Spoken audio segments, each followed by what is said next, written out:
नहीं हो मालिक अब की बार चाहते हैं। जन सुराज है जनता का अधिकार चाहते हैं, रोजी रोजगार चाहते हैं, नया बिहार चाहते हैं, रोजी रोजगार चाहते हैं, नया बिहार चाहते हैं।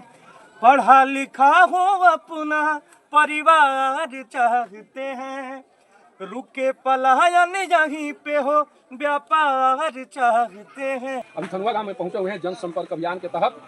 देखिए शुद्ध देहाती अंदाज में बैठे हुए हैं, जिस तरह से लोगों के बीच बैठकर लोगों की बातों को सुनना, लोगों को समझाना, जो अंदाज इनका रहा है उसी अंदाज में आज यहाँ पर दिखाई पड़ रहे हैं। सर, सबसे पहला यही सवाल होगा कि आप इतना आपके पास नेम फेम है, सब कुछ है, इसके बाद में भी राजनीति में आने का मन कैसे बना? सबसे पहले तो आपको बहुत बहुत धन्यवाद। और राजनीति में हमारा मन इसलिए बना कि जिस प्रकार से हमारे नेता कहते हैं आदरणीय प्रशांत किशोर जी कि हम नहीं करेंगे तो कौन करेगा, जिस प्रकार से हमारे नेता कहते हैं कि आज तक पूरे बिहार में सिर्फ 1250 घर के ही लोग नेता मंत्री विधायक बने, और जिस प्रकार से वो प्रयास कर रहे हैं बिहार को बदलने का, उसी प्रकार से मैं उनका, जिस प्रकार से भगवान श्री राम जब पुल बना रहे थे, बंदर लोग पत्थर ला के रख रहे थे, तो उसमें एक गिलहरी थी, वो अपने आप को जाके बालू में लपेटती थी और पत्थर के दरारों में जाके वो बालू को भरती थी।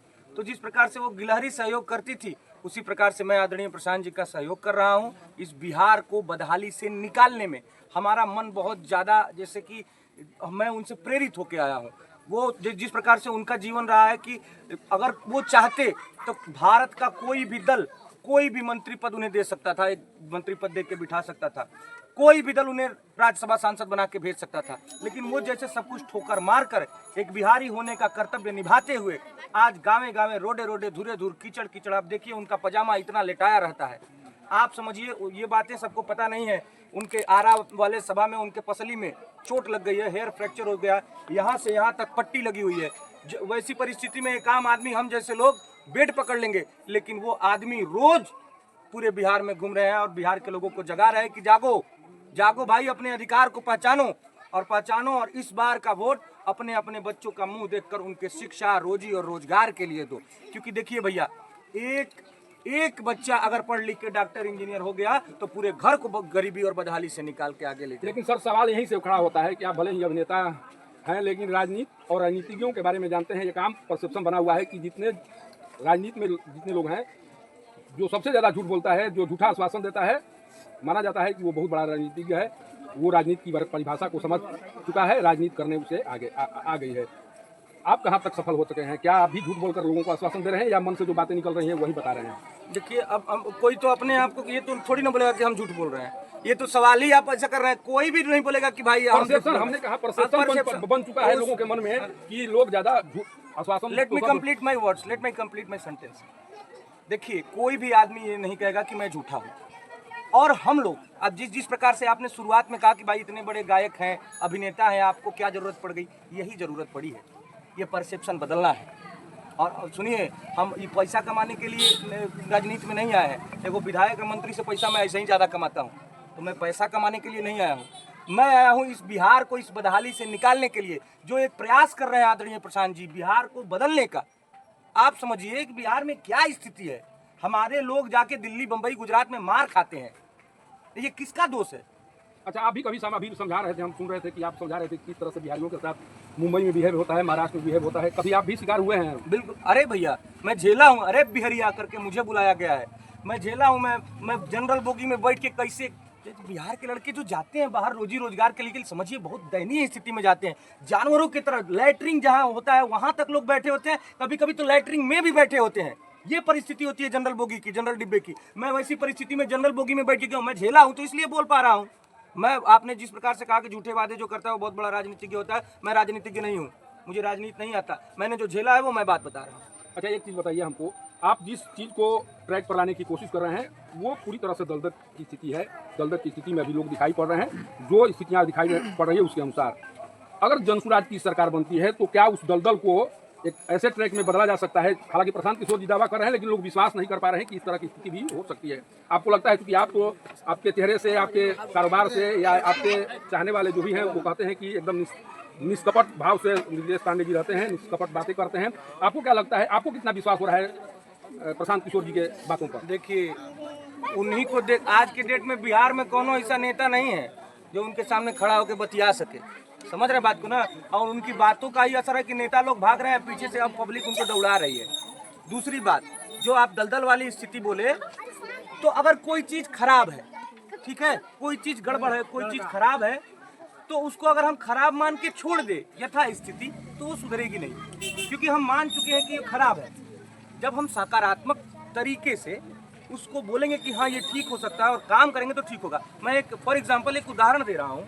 दुबई, आज के डेट में दुनिया की सबसे बड़ी इमारत बुर्ज खलीफा दुबई में है, और भी बहुत बड़ी बड़ी इमारतें हैं। आप समझिए, दुबई पूरा का पूरा रेगिस्तान पे बसा है, बालू पे बसा है। आप बताइए, बालू पे घर बनाना कहीं सही माना जाता है? लेकिन वो लोग, आप बताइए, एक तो कहा गया कि बालू पे घर बनाना सही नहीं है, उस बालू पे वो लोग दुनिया की सबसे बड़ी इमारत बना दी। तो इसीलिए एक इंग्लिश में एक कहावत है, एवरीथिंग इज पॉसिबल। आप जो सोचेंगे वो संभव हो सकता है। आप सोचिए, टेक्नोलॉजी के बारे में अगर हम लोग सोचे, टेक्नोलॉजी के लिए, तो आज से 10 साल 15 साल पहले कोई सोच सकता था कि मोबाइल में ऐसे आदमी समय नहीं देखेंगे और बतियाएंगे हम लोग? फोन, हम छोटे से थे, फोन आता था तो फोन सुनने के लिए 2-4 रुपया लगता था कि हाँ भाई फोन आइल बारा, सुनने खातिर 4-5 रुपया लगे। सर, आप लगातार संपर्क अभियान चला रहे हैं करहगर विधानसभा में। करहगर विधानसभा में अभी तक आपको सबसे बड़ी समस्या क्या दिखाई पड़ी? हमारा पूरा बिहार का समस्या है सबसे बड़ी बात कि शिक्षा पे ध्यान नहीं दिया गया। शिक्षा, सरकारी स्कूलों की शिक्षा जिसे अमेरिका में है, देखिए आप लोगों के आशीर्वाद से कम मैं 18 से 20 देश जो बाहर, भारत के बाहर मैं जा चुका हूँ, जैसे लंदन, मॉरिशस, मलेशिया, अभी मैं ऑस्ट्रेलिया गया था, सिडनी, मतलब बहुत सारे देशों में मैं गया हूँ। तो वहाँ की भी स्थिति को मैंने देखा है। यूएस वगैरह में और इसमें यूके वगैरह में ये होता है कि एक ही स्कूल होता है सबको। स्कूलिंग तो पहले तो फ्री है, फ्री ऑफ कॉस्ट बिल्कुल, और उसके बाद सबके बच्चों को उसी में भेजना है। सबसे पहली बात, जो मास्टर पढ़ाता है उस स्कूल में, तो उसको भी अपने बच्चे को उसी स्कूल में पढ़ाना चाहिए। ये तो छोटी बात है। हम लोग ऐसी व्यवस्था बनाएंगे कि हर प्रखंड स्तर पे 5 नेतरहाट और नवोदय स्तर के विद्यालय बनाएंगे, ठीक है? आप समझिए, एक नेतरहाट विद्यालय से आज तक कम से कम 1,500 से ज़्यादा IAS IPS निकले हैं। तो जब हमारे बिहार में एक समय में 5,000 से ज़्यादा नेतरहाट और नवोदय स्तर के विद्यालय होंगे, तो वो हमारी फिर से भूमि, बिहार की पवित्र भूमि, ज्ञान की भूमि हो जाएगी। हमारा मेन उद्देश्य है कि हम शिक्षा पे काम करें, शिक्षा पे काम करें, रोजगार पे काम करें। यही बिहार में ही रोजगार, हमारे नेता कहते हैं कि छठ के बाद अगर हमारी जनसुराज की व्यवस्था बनती है, जो कि बननी है, हम लोगों को पूरा विश्वास है। जन समर्थन देख के लग रहा है कोई भी ऐसा आदमी नहीं है जो नहीं कह रहा कि बदलाव नहीं चाहिए, सबको बदलाव चाहिए। अच्छा सर, एक चीज हम ये भी जानना चाह रहे हैं, जो शख्सियत है आपकी या जो जिस स्थिति में है आप जहाँ से भी चाहें चुनाव लड़ सकते हैं, जनसुराज के माध्यम से जनसुराज पार्टी टिकट दे सकती है, आप उस स्थिति में हैं। लेकिन आपके द्वारा लगातार करहगर में जनसंपर्क अभियान चलाया जा रहा है, करहगर में आप दिखाई पड़ रहे हैं। क्या करहगर को इसलिए चुना गया है कि आपकी मातृभूमि रही है, मातृभूमि का कर्ज चुकाना है, इसलिए आप करहगर में दिखाई पड़ रहे हैं, या कुछ और कारण है? देखिए, ये तो कहा ही गया कि जननी जन्मभूमि से स्वर्गादपि गरीयसी। ये तो जन्मभूमि, तो हमारा जन्म ही यहीं हुआ है, तो मेरे लिए स्वर्ग के समान है। बाकी अब मैं कल छपरा में था, परसों सिवान में था, मैं तो पूरे बिहार में जा रहा हूँ। क्या कहेंगे जो भी भोजपुरिया श्रोता है, एक कोई भी आपका सबसे फेमस गाना है, क्योंकि बिना उससे गुनगुनाए हुए आप मैं जनसुराज के लिए मैंने एक गाना बनाया है, मैं 2 लाइन सुनाता हूँ कि बिहार वासी क्या चाहते हैं। कि जनता की रोजी रोजगार चाहते हैं, नया बिहार चाहते हैं, रोजी रोजगार चाहते हैं, नया बिहार चाहते हैं। जो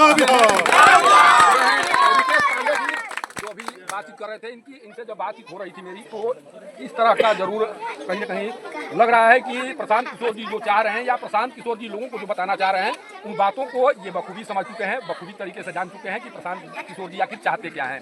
उसी तरह से, उसी अंदाज में ये लोगों के बीच जा रहे हैं, समझा रहे हैं। लेकिन सबसे बड़ा सवाल यही रह जाता है कि जो प्यार, जो दुलार बतौर अभिनेता इन्हें लोगों के द्वारा दिया गया, क्या उसी तरह का प्यार दुलार राजनेता के तौर पर मिलेगा? इसी सवाल को लोग लगातार टटोलने की कोशिश कर रहे हैं। और सबसे बड़ी बात है कि जब इस अंदाज में ये उतर चुके हैं, क्योंकि भोजपुरी के सबसे निर्विवाद, कभी भी विवाद में रहने वाले ये अभिनेता नहीं रहे। तमाम विवादें सुनाई पड़ती रहीं, लेकिन कभी भी इनको लेकर कोई विवाद सामने नहीं आया। तो निर्विवाद अभिनेता के तौर पर पहचान बना चुके रितेश पांडे क्या उसी तरह की छवि लिए लोगों के बीच दिखाई पड़ेंगे, क्या उसी तरह से लोगों के बीच रहकर काम करेंगे, इसको लेकर भी सवाल पूछे जा रहे हैं। लेकिन इन सवालों का जवाब तब मिलेगा जब एक जनप्रतिनिधि के रूप में ये जीत कर उस मुकाम को पा लेंगे जिस मुकाम को पाने की चाहत लिए ये राजनीति में आए हुए हैं।